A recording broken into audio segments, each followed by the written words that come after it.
everyone, welcome. My name is Lauren. I'm a homeschooling mom of 3 girls. Today I'm going to share some differences and similarities between Abeka, BJU, and Evan-Moor spelling.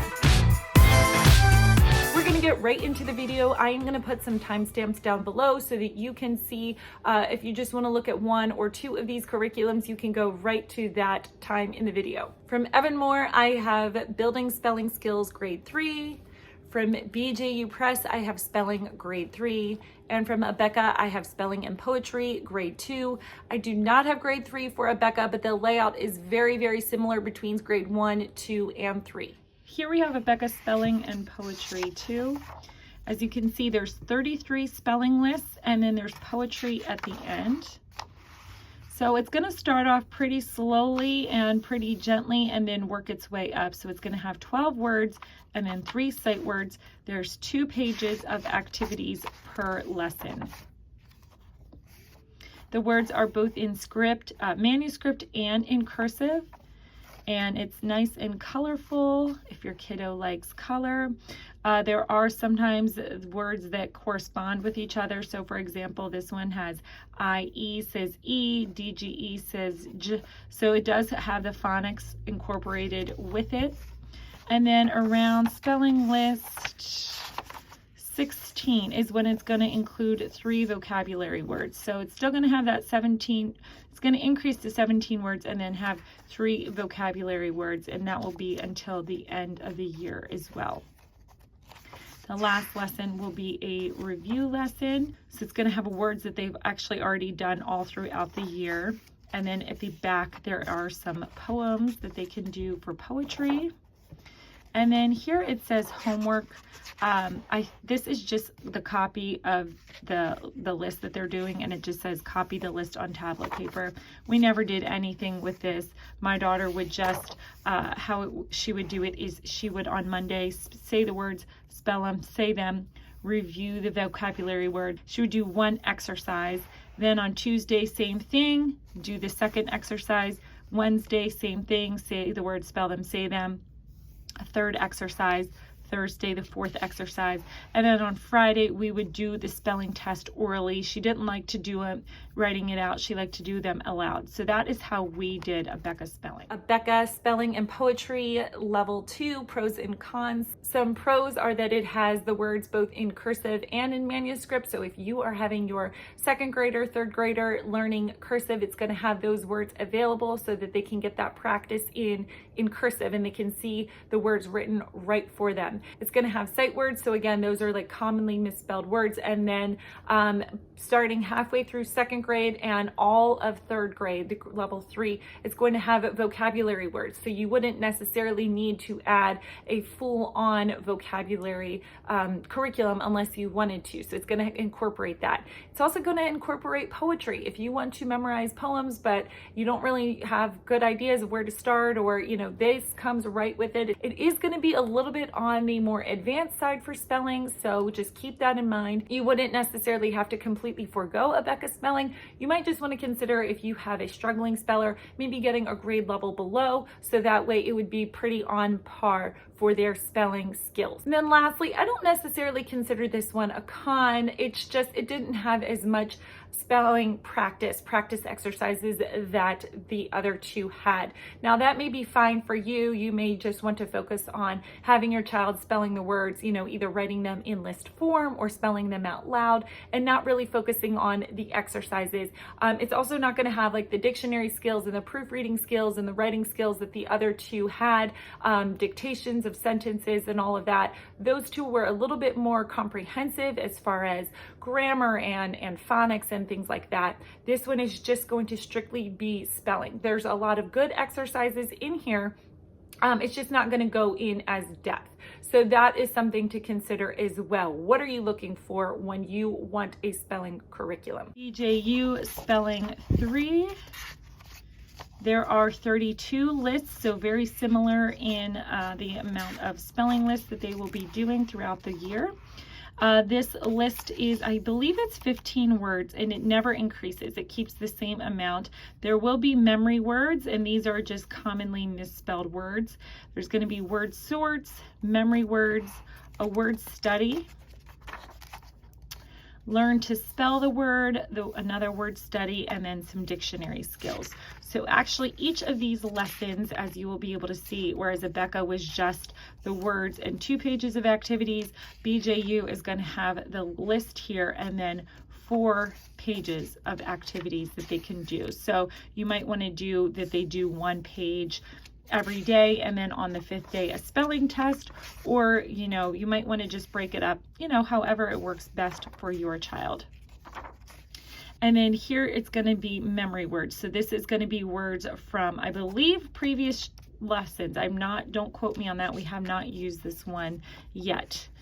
But it looks like it's going to have words that are, it's going to have still phonics. It's going to bring in that phonics. Here it is going to be doing some grammar. So it's the short vowel and 1 consonant if you double the consonants in between. So it's going to have a little bit of grammar as well incorporated with it. It looks pretty good so far. Again, we have not used this, but I think it looks like it's a really kind of comprehensive spelling, that it's going to include more than just the spelling words. So if that is something that you are looking for. And then you can get an idea how the progression of the difficulty of words. And remember, this is 3rd grade. Abeka was only 2nd grade.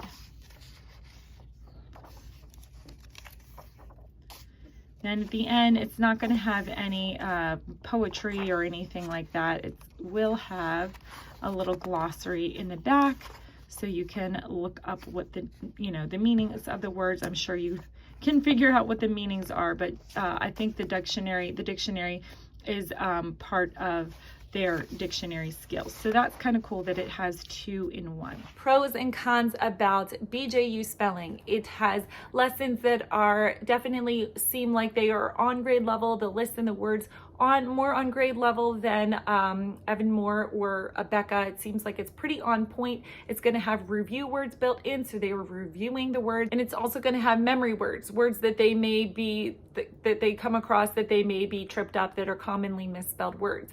It's going to incorporate, again, a lot of different exercises. It's going to focus on proofreading, writing skills, dictionary skills, memory words, and again, it does have a little bit of the phonics continued built into it. It is only 32 lessons, so again, it is not a full 36-week long curriculum. It gives you a little bit of that wiggle room.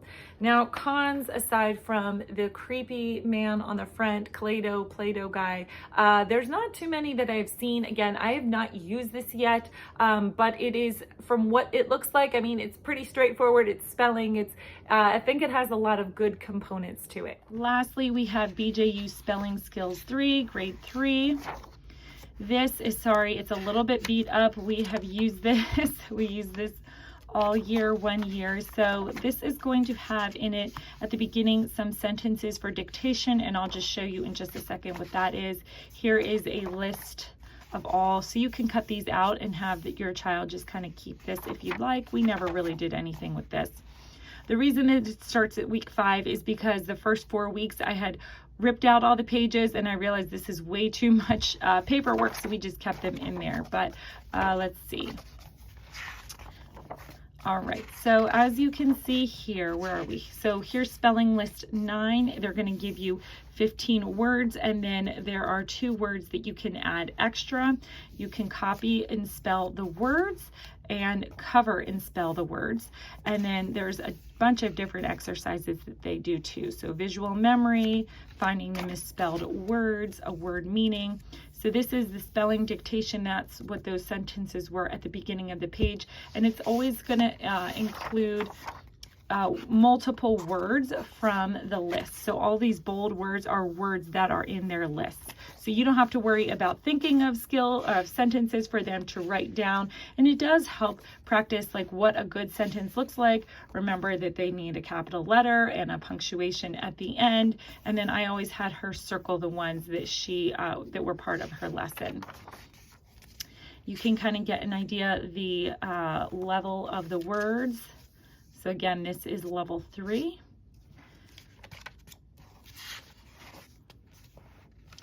And it's always going to have a little bit different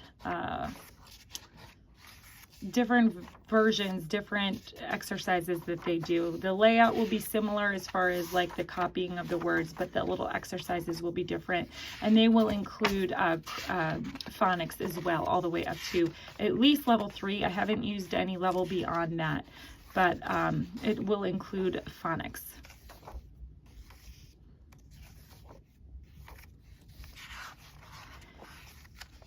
And then towards the end, at the back of the book, there will be a sample test so that you can rip that out and make copies of it, and you can do tests every week. If that is something that you wish to do, that is what I did.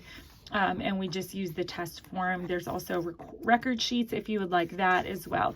So this has a little bit of information, and then here is the master of all the words.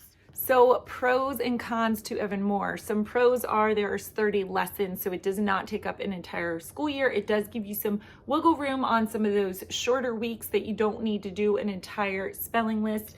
It also has the section to copy the words right in the book. It offers a wide variety of exercises and ways to practice. It offers word studies. It's going to continue that phonics practice. It has the spelling dictation sentences in the front for you that you can use, and that has the dictation practice so they can practice writing sentences. There is the copy of the spelling test in the back. So there's a lot of good aspects to this one. This one, either you could consider this a pro or a con. It depends. For my daughter, it was a con. It's all in black and white, although for some people that is a pro. They prefer black and white, no frills curriculum. It could be a pro or a con, again, depending on the way you look at it. This is a little bit easier. I would say it's probably one level below grade level. So if you have a struggling speller, you might get on grade level. But if you have a thriving speller who's pretty, your child's pretty good at spelling, you might want to consider going up a grade level. So again, not necessarily a con. I don't really have too many cons about this one. We really like Evan-Moor. I thought it was a really good, just tried and true traditional spelling curriculum. That is my overall review from BJU, Abeka, and Evan-Moor. Let me know what you think down below in the comments. Have you used any of these before? Which one was your favorite? And if neither of these are your favorite, let me know what spelling you actually like and prefer. Thanks so much for watching. I hope you have a wonderful day, and don't forget to subscribe if you have not subscribed already. I hope you have a great day, guys. Take care. Bye-bye.